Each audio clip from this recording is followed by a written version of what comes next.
Hello, everybody. Welcome back to another episode of The Hard Truth.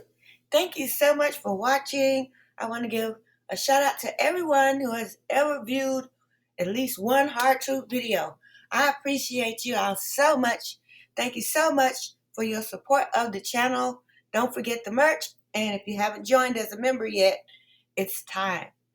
Okay, I want to talk about this motion to dismiss and the reaction of the legal community to the filing. Okay, this is kind of ridiculous.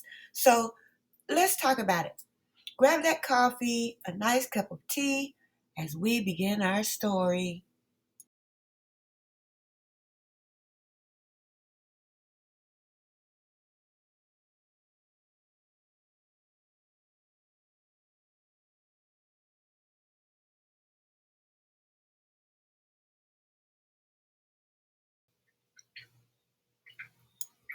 Prosecutor on it. I don't know what standard they were given. They got the transcripts from the grand jury proceeding. Remember, we told you about the fight over that.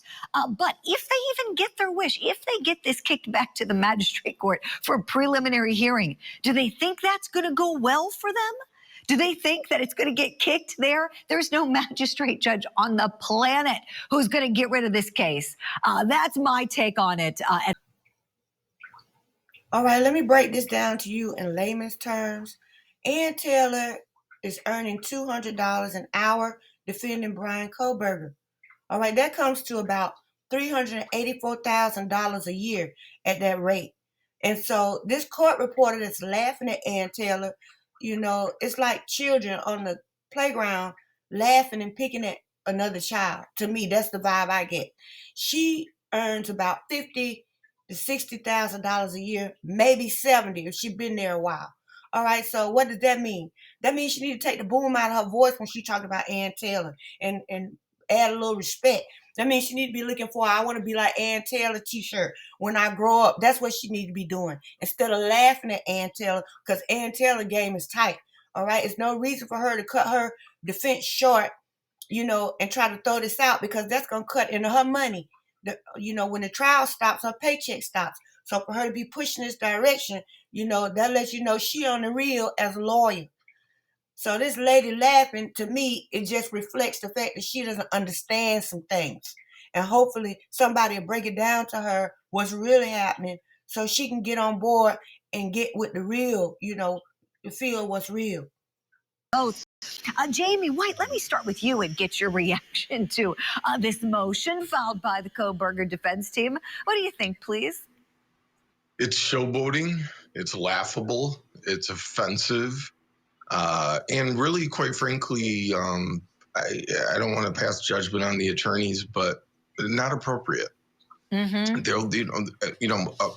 After proofs have been presented, ultimately they'll have an opportunity to make these same arguments. But at this point in time, to lay this out in front of the magistrate or the court is completely inappropriate, in my opinion. I think it's laughable, and I think they're showboating. Well, they're mocking Ann Taylor and Brian Coburger, calling it ridiculous, disrespectful, inappropriate to file a motion to dismiss. And so my question is Ann Taylor supposed to just watch Brian Coburger sail down the river to death row without trying to save her client's life? They're supposed to just take everything that the prosecution is doing lying down. And even more importantly, what happened to unbiased news reporting? Okay, why is it laughable that she filed a motion to dismiss? Because after all, we don't know what all Ann Taylor has. Everybody keeps saying the prosecution has all of this evidence that we don't know about. Well, it's Ann Taylor that has evidence that we don't know about. And be honest, Ann Taylor probably has enough to get this case thrown out right now. So the point of the matter is, Ann Taylor's doing what she's supposed to do. She's challenging everything, just like Mark Garrigo said. And it's not a matter of if a magistrate court will throw this case out. If there's enough technicalities, they will have to throw it out. It's not based on what moves Ann Taylor makes. It's based on the law. And if she can catch them on enough technicalities, they'll have to throw it out. It's not going to be their choice. So that I thought this was a bit ignorant, just a laughing party that they're having on this motion to dismiss that was filed. And so we'll see, won't we? All right, let's get into this case and see what else we need to talk about today. Published just 13 days after Brian Coburger's arrest. This is his former attorney speaking, and he says, while the recently released probable cause affidavit presented a strong circumstantial case for University of Idaho quadruple murder suspect Brian Coburger, his former attorney said the evidence isn't as clear cut. All right, he said a prominent piece of evidence was the knife sheath found next to one of the victims, featuring Coburger's DNA on the button snap.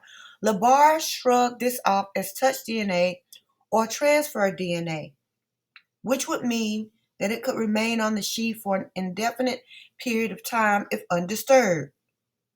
That's one way of attacking that type of evidence that doesn't put him at the scene of the crime the night out, just that he merely touched that sheath at some point in time. All right. He said, LaBar said there is no other direct evidence linking Coburger to the fatal stabbings of college students Kaylee, Madison, Xana, and Ethan. This was January the 13th that this attorney was saying there was no connection. This was like 2 weeks after his arrest. So even way back then, the attorneys knew that the only thing they had was the knife sheath. Nothing about, any connection between him and one of the roommates. Then it says, if it was GPS location coordinates, you're talking down to a meter as to where Brian Coburger was at the time of these crimes. Whereas a cell phone tower ping is that you're within a radius of that tower up to 20 miles, LaBar explained. And obviously, Mr. Coburger lived within 10 miles of the University of Idaho where these crimes were committed. So certainly he could ping at any moment in time near the actual crime. Now, this was 2 weeks after his arrest that the previous attorney was saying this. And so, I mean, it just totally, everybody ignores these facts and just, is just going for the throat. But the point of that is, we knew from just out the gate that without that sheath, Brian Coburger is not a good suspect. And I'm not saying Brian Coburger didn't commit these crimes. Okay, that's not the point of these videos. It's to get Brian Coburger exonerated. Because we want the truth here. And if he had any involvement or even any knowledge of the crime, we need to know. But I'm just saying, as far as his alibi saying he was elsewhere, was this elsewhere outside the 20-mile radius? Because if it was, it's game over. If it was within the 20-mile radius, then the prosecution can say, hey, this is cutting it close. He was only 5 miles away from the house. He was only 7 miles away. But if he was outside the 20-mile radius, all right, then what? What does that mean? You tell me, what does that mean? If his alibi is saying that where he was outside the 20 or 25-mile radius of those cell towers that serve Moscow, what does that mean?